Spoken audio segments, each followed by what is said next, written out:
Advisor to Bush, movie nights at the Clinton White House. The world saw his fame, only she saw his fury. As he was throwing my head on the floor, he said, "I'm killing you." What finally pushed him over the edge? This isn't going to end except when I'm dead. For the first time, the battered woman behind the headlines. She spent 5 years in hiding to stay alive, while he took the fifth 94 times, dragging out the case. I will not respond. I'm not going to respond.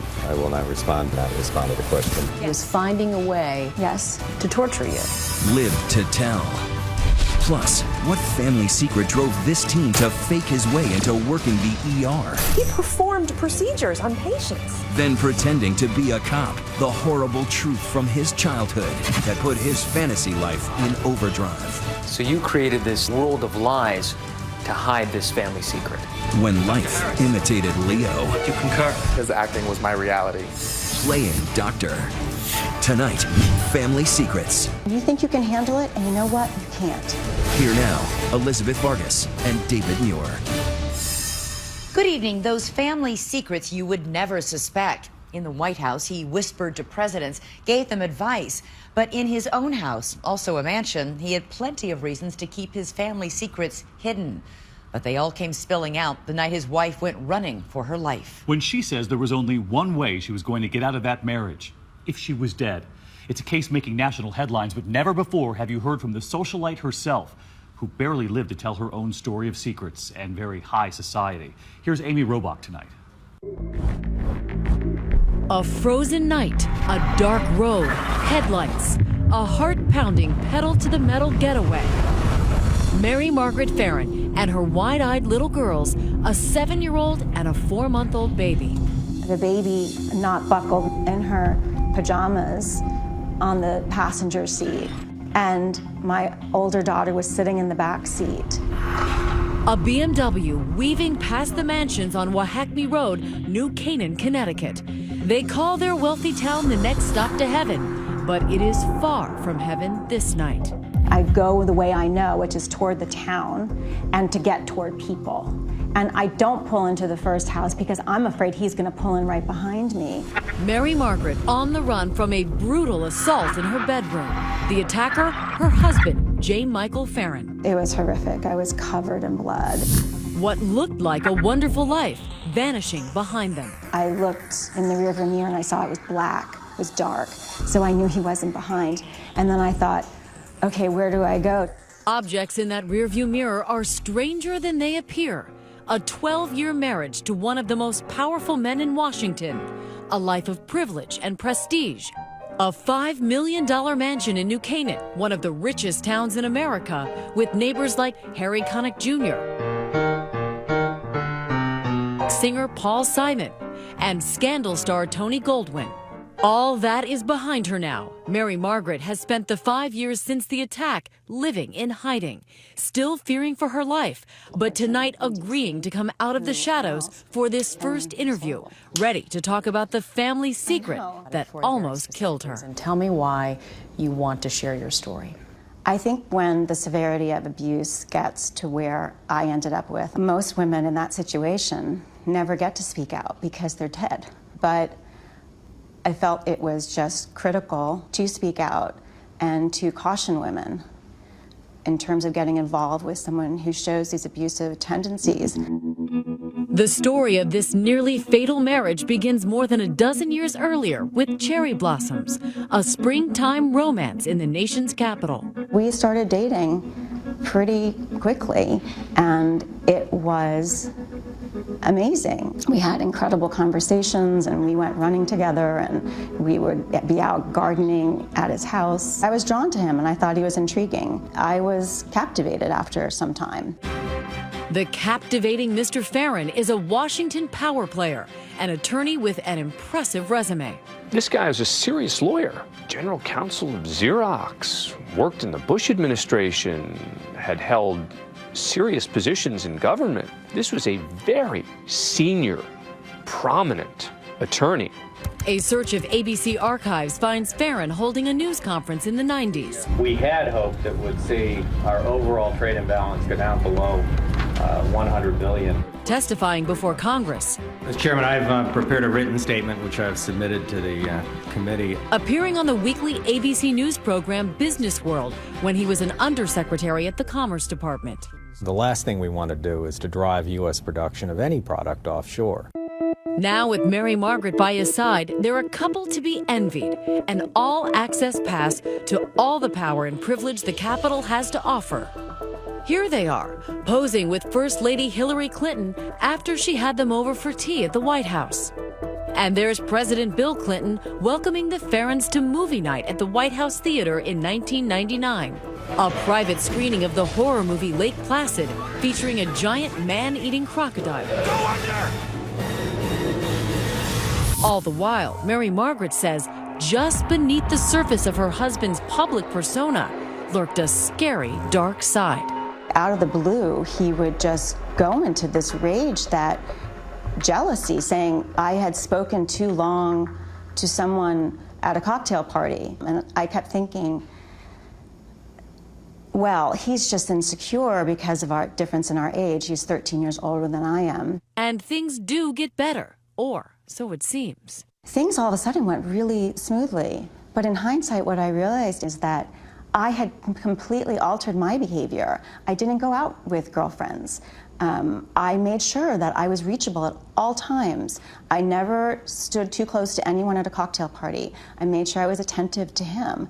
And so you become so well-behaved in his eyes, and things are really calm. And what was your wedding day like? It was horrible. He got very angry at me. He got very angry that I hadn't remembered to bring his mother's plane ticket. And I'm sitting on that altar thinking, what am I doing? Who am I marrying? Yeah. And I'm smiling and trying to make everything happy and turn it into a happy day. And I'm seriously sitting there thinking, run. Just run. Instead, she stays. They have 2 daughters and eventually trade Washington for the big house in Connecticut, the new first family of New Canaan. He wanted to move back to Connecticut, and I thought, he's going to be happier. It's going to be a calmer. The pressure is going to be off him. Yeah, and then he'll be nice. He'll be doing what he wants. He won't have this high-pressure job. I was so wrong. It got worse. So much worse. So much worse. It was like a year of terror. The man who once worked in the White House, a tyrant in his own house, barking orders, compulsively obsessing over every detail of his wife and daughter's life. Don't touch this. Wash your hands. Take your shoes off. Controlling, like, don't eat that way. Telling our daughter, like, don't eat your food that way. And it was exhausting. I mean, there were so many rules. Rules and constant fear. I just would say to him, I think you're going to hit me eventually. And he would say, oh, Mary Margaret, I would never, ever, ever hurt you. After years of agonizing, Mary Margaret makes a life-changing decision. She decides to pull the plug on her dying marriage. But with a husband like hers, she knows she's also pulling the pin on a grenade. Making sure she and the girls are out of the house, she has Farron served with divorce papers. Were you nervous about doing that? I was terrified. I was so scared. And I made sure our older daughter was at school, and I took the baby and went to another mom's house, and while he got served. Did he know it was coming? Did he have any idea? He did not know. And what was his reaction? He called me and he said, are you going to come home so we can discuss this? And I was crying on the phone, and I said, I'm scared to come home. And I said, is it safe for me to come home? And he said, yes. When we come back, Mary Margaret and the girls come home. And then you go into the master bedroom? And what happens? Stay with us.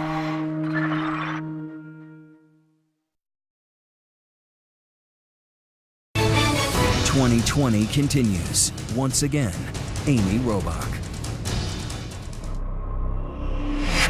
At the $5 million Farron Mansion in New Canaan, Connecticut, trouble is brewing as surely as another winter storm. Mary Margaret Farron is increasingly worried about her husband's tantrums and explosive anger. Yes, lay in the bed. J. Michael Farron had risen to the highest levels of government, Senator, we need an effectively funded... negotiating international trade agreements at the Commerce Department, representing the president on legal matters, general counsel at Xerox. His career a brilliant success. but his marriage a miserable failure. What was the final straw where you said, that's it, I have to file divorce papers? Our older daughter was growing up and challenging him, but then also feeling his rage, starting to see her take the same strategies that I would to avoid triggering his rage, just broke my heart. After she has him served with divorce papers, Farron talks Mary Margaret into coming home with the girls. I did fear that he would slap me or push me or do something. You didn't think your life was going to be in danger? I thought I could manage it. But she has an escape plan. I know that when you went back home, you were strategic. You thought, just in case things don't go well, you put your keys in your car. I did. I thought he would fly into a rage, and I did not want to have the children there during that, if that happened, and I wanted to be able to leave quickly. The divorce ignites J. Michael Farron. 2 nights later, he attacks.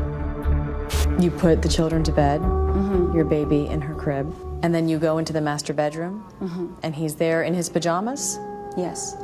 And what happens? He came at me. He put his hands out, and he put his hands around my neck, tackled me to the floor, and started slamming my head into the floor while he was strangling me. He's punching me, ripping out my hair. I mean, I felt like I was being scalped. As he was slamming my head into the floor, he said, "I'm killing you."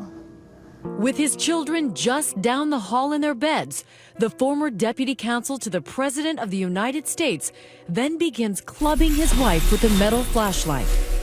And I thought, I'm dying. And then I was thinking, I've got to hold it together. I have to stay conscious so I can save the girls. I have to get help here. Mary Margaret pleads with her husband. His reaction is icy. I said, Mike, we can work this out. Please stop, we can work this out. And he said in this very cold, steady voice, "You're just saying that because you're scared." And he continued to beat me with the flashlight. And at that moment I realized this isn't going to end except when I'm dead. I mean, there was no way you could get free. He was so goal-oriented and so purposeful. And so calm, it sounds like. Yeah, and that's what made it so chilling. And then I'm laying on the floor and falling into unconsciousness again. And he says he's going to the kitchen to get a knife, to kill himself, is what he said. And I thought, life is probably meant for me. Then and there, Mary Margaret, nearly blinded by blood, decides to save herself and her girls. By the grace of God or angels, I just popped up and I ran to our daughter's room and I said, "To the car right now, Daddy's trying to kill me." You got the baby. I got the baby. I held her like a football under my arm and I went down the back stairs, like tripping all the way. They make it to the car. Thank God those keys were there. Thank God. Out of the garage and down the road to safety. Up until that moment, you felt like you were being chased. I did. I couldn't even look in the rearview mirror because I could barely stay on the road. Fighting unconsciousness, swerving into the first house with lights on. And I put on the horn and I stumbled to the door. And that incredible family that lived in that house, they opened the door and I said, "My husband tried to kill me and my daughters are in the car." And then I just collapsed inside the door.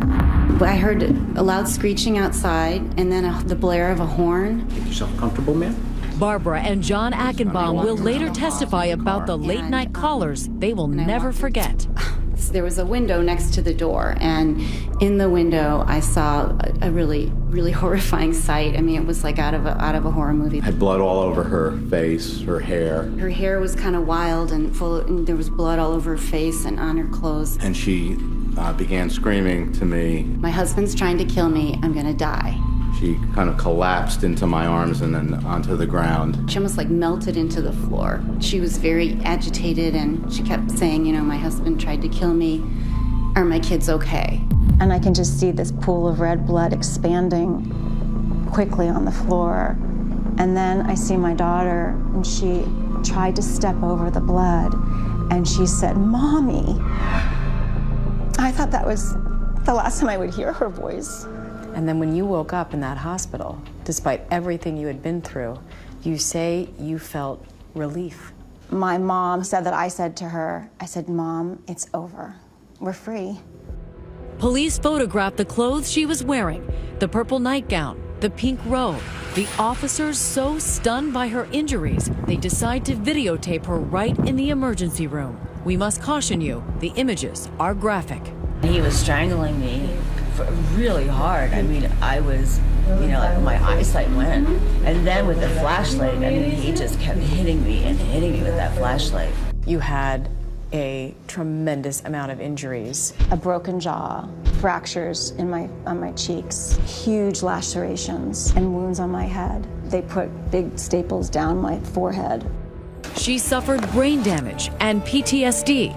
Even her smile is permanently altered. Oh, God. This side of my face, my smile, doesn't go up on this side anymore. A lot of work, physical therapy was done because there was such scar tissue, and I worked on that for a long time. Mary Margaret spends 6 days in the hospital. Prosecutors charge Farron with assault and attempted murder. When we come back, Farron facing lawsuits and criminal charges. A man used to barking out orders, answering tough questions. What he has to say for himself. What you were intending on doing is killing her in this brutal way. Isn't that right, Mr. Farron?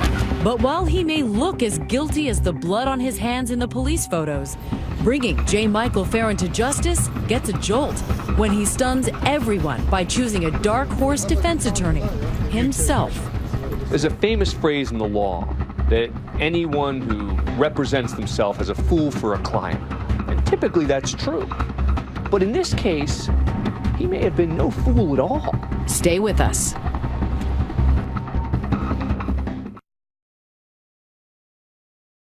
"2020 continues with Family Secrets. Once more, Amy Robach. The Farron Mansion in New Canaan, Connecticut stands vacant, an empty monument to a marriage and a lifestyle that seemed charmed until it all ended in violence. The family gone, the secrets out. Now that the former White House lawyer charged with trying to kill his wife, Michael Farron. Turn to that former White House lawyer charged with trying to murder his wife. That high-powered lawyer is facing criminal charges of attempted murder and first-degree assault.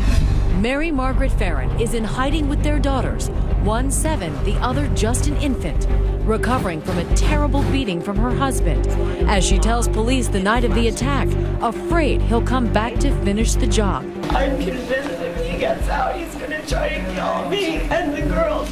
Her abuser, her husband, is not hiding. He's not even in jail, out on $750,000 bond. The lifelong Washington bureaucrat now causing gridlock in the legal proceedings against him for 5 long years. It was absolutely terrifying. My older daughter, she just was so worried I was going to be killed. We lived in hiding.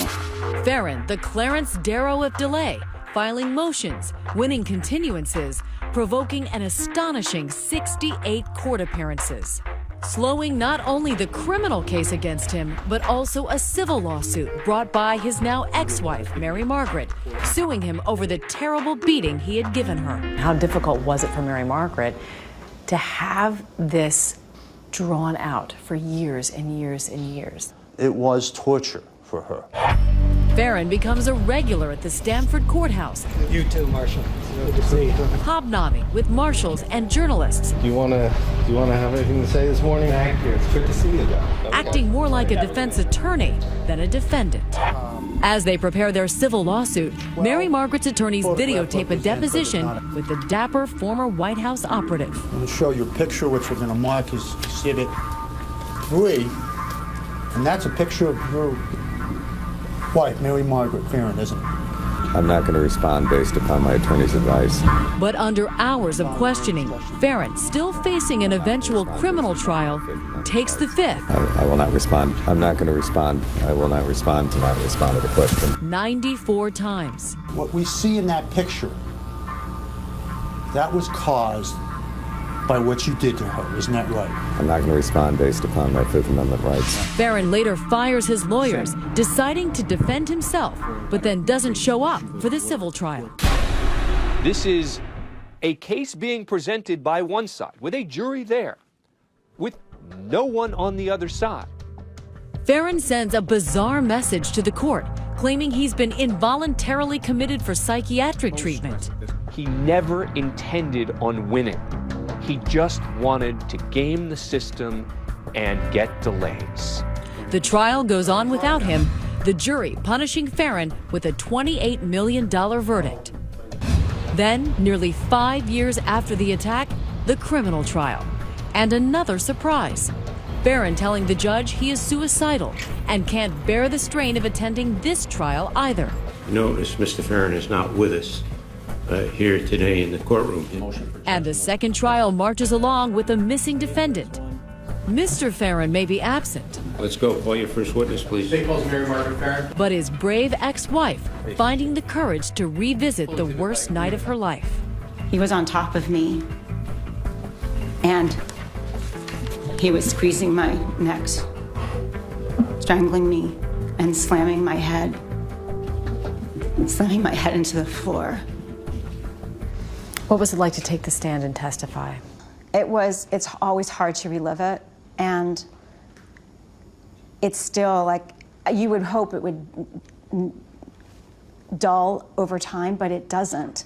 But it's also a day of empowerment in the sense of you're transferring the responsibility of this bad, what happened, this terrible thing, to him. And it is a day to speak out. Sir, I want to show you it's been marked as State's Exhibit 37 for identification. The peak moment of excruciating drama, she peers into an evidence bag. You see the horror in her eyes. That's the flashlight Mr. Farron, the defendant, used to beat me. Good afternoon, Your Honor. Afternoon, all. You may be seated. It doesn't take the jury long, just a day. All right, gentlemen, I've received a note from the jury. We have reached a verdict.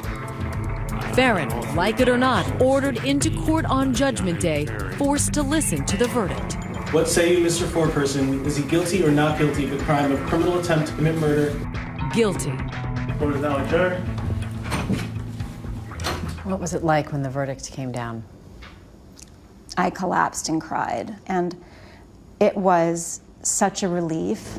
At sentencing, Judge Richard Comerford gives Farron 15 years and a tongue lashing. He is being sentenced for the horrific act that occurred here. You don't take it upon yourself to mete out justice, especially not a human being who's dedicated his professional life to the law, especially a human being who professed love for this woman and for his children. The judge orders Farron is never to see his daughters again. All right. If he serves his full sentence, he'll be nearly 80 years old when he's released. Is 15 years just punishment for what he did? No, I don't see how you put a time frame on something as atrocious and egregious. And he's never apologized for what he's done. No. Farron is appealing his criminal conviction and the civil judgment against him.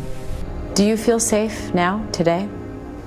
I do. Mary Margaret has a mission now, telling women don't ignore the warning signs. When you're a young woman and you meet this charismatic guy who's so charming and just adores you, but he shows that jealous rage, you know what? Think about what your life is going to be like. And you think you can handle it, and you know what? You can't. If something doesn't seem right when you're with someone initially, listen to yourself. There's a quote that says, when someone shows you who they are, believe them. Well, as she says, it can happen to anyone. And if you're a victim of domestic abuse and need help, go to the National Domestic Violence Hotline. You can call them at 1-800-799-SAFE. or you can visit their website, thehotline.org. We're also hosting a live chat with an expert on Twitter starting right now and throughout the program. Use the hashtag ABC2020 to join the conversation. And tell us, do you think 15 years behind bars is punishment enough? She doesn't. And when we come back, Elizabeth, tonight, how would you feel if you found out a fake doctor had been taking care of you at the hospital with nothing but a stolen badge? You won't believe this. Next, Leo played a fake doctor in a movie. What do you want to do? I'm a doctor. But this teenager did it for real. I have this person's life literally in my hands. And he didn't stop there, posing as a cop, too. I would make up like all these stories to get away from what my life is. But what terrible family secrets was he running from? When 2020 returns. He had the lives of hospital patients in his hands, a kid playing a doctor, and then playing a cop in a car with a pistol and a taser. But then police life for real when he went to prison. Now he's out telling Matt Gutman the family secret that led to a life of fantasy and crime. Meet Matthew Scheid. At 21, he's already lived a lifetime's worth of twisted tales, fake identities, and family secrets that play like something spun out of Hollywood. A case crazy enough to be a movie if the movie hadn't already been made. Catch Me If You Can with Leonardo DiCaprio playing a chameleon con man, pretending to be, among many other things, a doctor. Dr. Harris. Yes? Do you concur?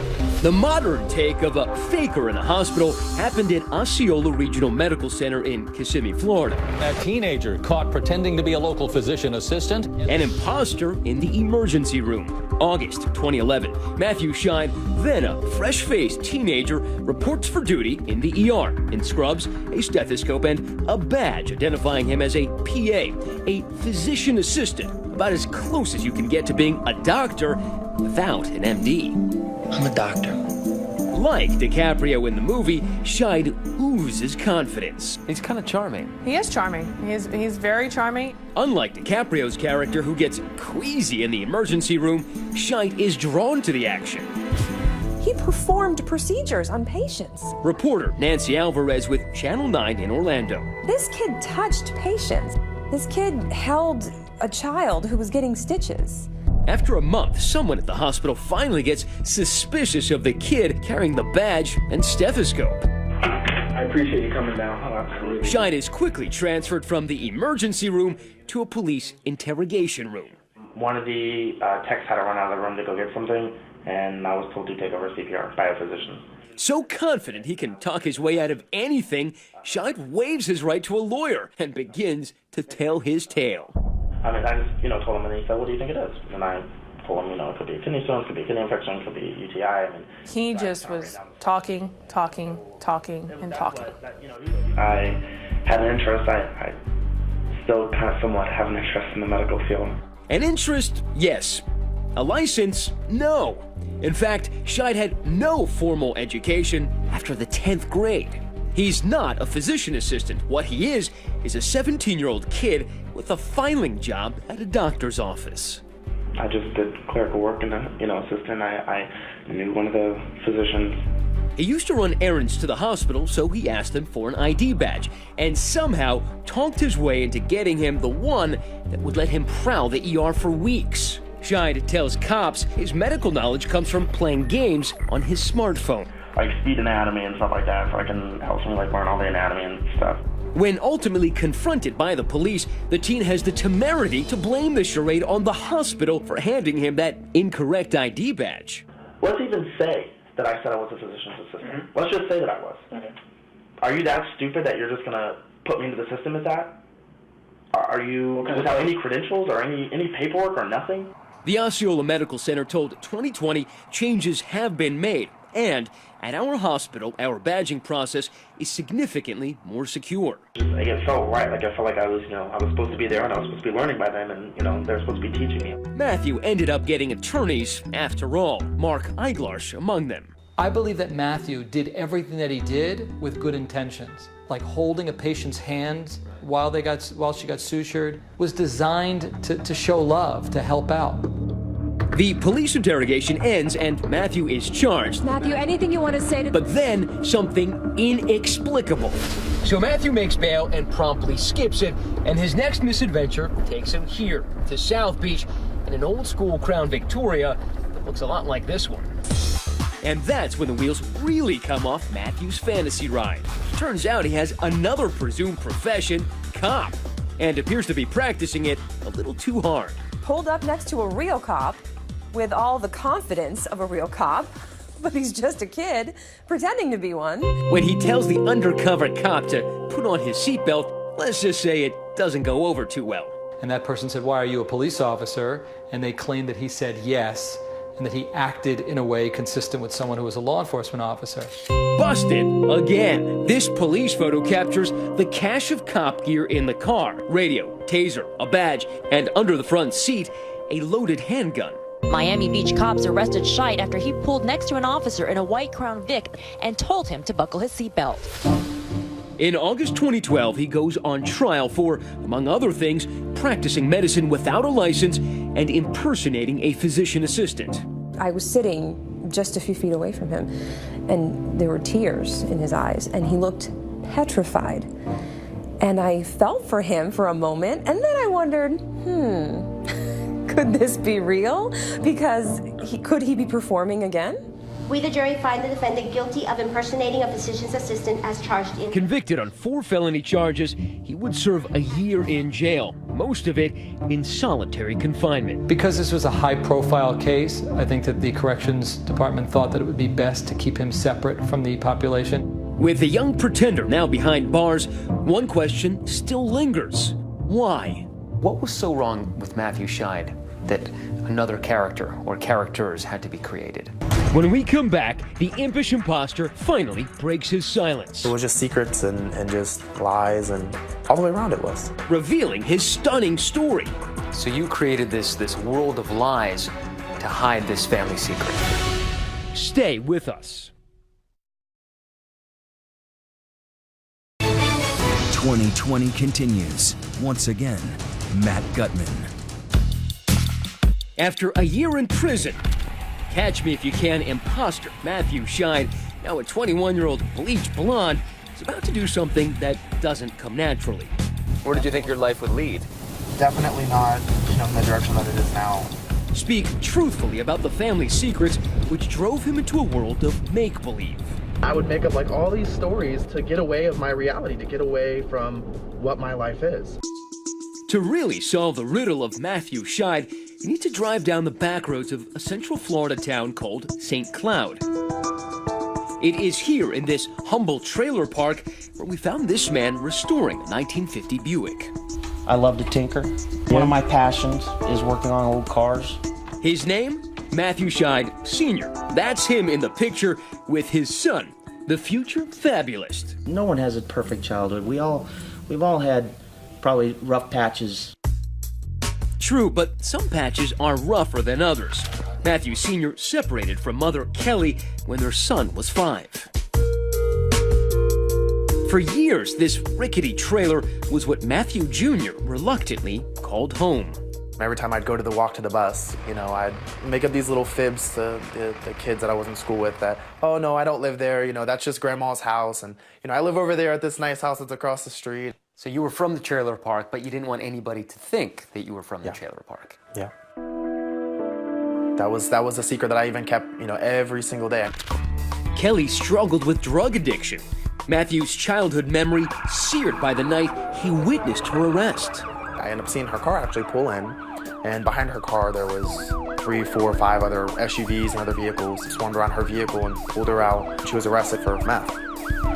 The boy, convinced that life here is nothing but dead-end streets, becomes a reverse Peter Pan, eager to skip childhood and grow up immediately. He grew up very fast and without having the connection that we would have typically with our parents. His childhood had a huge impact on the person that he became. He didn't allow himself to be a kid enough, and it backfired on all of us. To hide his shame, Matthew started weaving alternate realities. So you created this world of lies to hide this family secret. Yeah. You said that your father was a police officer and that your mother was a nurse. Those were the two careers that I really liked. In fact, he was so fascinated by law enforcement that at age 13, he joined the Osceola County Sheriff's Explorer Association, which gives kids official IDs and teaches them the basics of police work. Minimum age, 14. I ended up lying even about my age going into the Explorer program. I did ride-along patrol time with deputies. Matthew ended up leaving his mother's house, and his father gave him a place to stay on his own in this trailer park. By age 16, he was out of school, taking high school courses online. His father saying he didn't see signs of the trouble ahead. You can't fix what you don't know is broke. It's just that simple. And I didn't know anything was broken. I thought I was so mature and I thought I had everything figured out, and I was just the cocky 16-year-old, and I had no boundaries. No boundaries either in Matthew's pursuit of his other great passion, medicine. He'd been volunteering at a local hospital, starting to assume the new identity he craved. You know, I started picking up some of the lingo and stuff there, and then also, you know, why I would go home and study. Was this books, internet? Books or television shows. Always full of blood, too. PIC, his cannula sites are oozing. Grey's Anatomy and ER, I think, were like the two top picks. Did you go to the hospital and actually use the lingo? You know, I'd probably put out a word or two to make it sound like I knew what I was talking about, even though I had no idea. Fast forward to 2011, when the story turns from fun to felonious. Matthew, now a 17-year-old medical file clerk, procures that precious hospital ID as a physician assistant. I'd lied and said that I was a student, as a PA student. But you weren't a PA student. No. And there's your golden ticket to any place in the hospital. Right. For the first time in his life, Matthew Scheid is a somebody, a young professional paid in the priceless currencies of respect and responsibility. And when the imposter is called on during an emergency, he doesn't miss a beat. Patient's in there. Code Blue, right? This is a Code Blue. That's when I started CPR on her. And did you know what to do? I was CPR certified, so I mean, I had an idea. I mean, you must have been terrified. You're thinking to yourself, I have this person's life literally in my hands. Yeah. Yeah. If he's seeking power and control, what could be a more powerful position than having a doctor say to you, save this person? Matthew's charade continues over the course of a month. I was just overzealous. I was eager to learn, and that was my way to learn. I wanted to learn now. I didn't want to wait. At any point did you think, I'm living a lie, and I'm probably doing something that's highly illegal? I had no idea that, you know, by just going there, oh, I'm a PA student, that can't be illegal. But it is illegal, something he rudely discovers when he's finally busted, taken in for that long interrogation. I had an interest, I still kind of somewhat have an interest in the medical field. That he played doctor is a head-scratcher. But his second stunt, skipping bail and playing cop in Miami Beach, is gobsmacking. Describe what the moment when that undercover officer pulled you over in Miami. I couldn't believe it was happening again. Like, out of all things, it was the same thing, the same impersonating thing. Why? Why did you put this in, why did you put yourself in that position? The seized evidence may provide a clue. In the car, along with that radio, taser, and loaded gun, Scheid says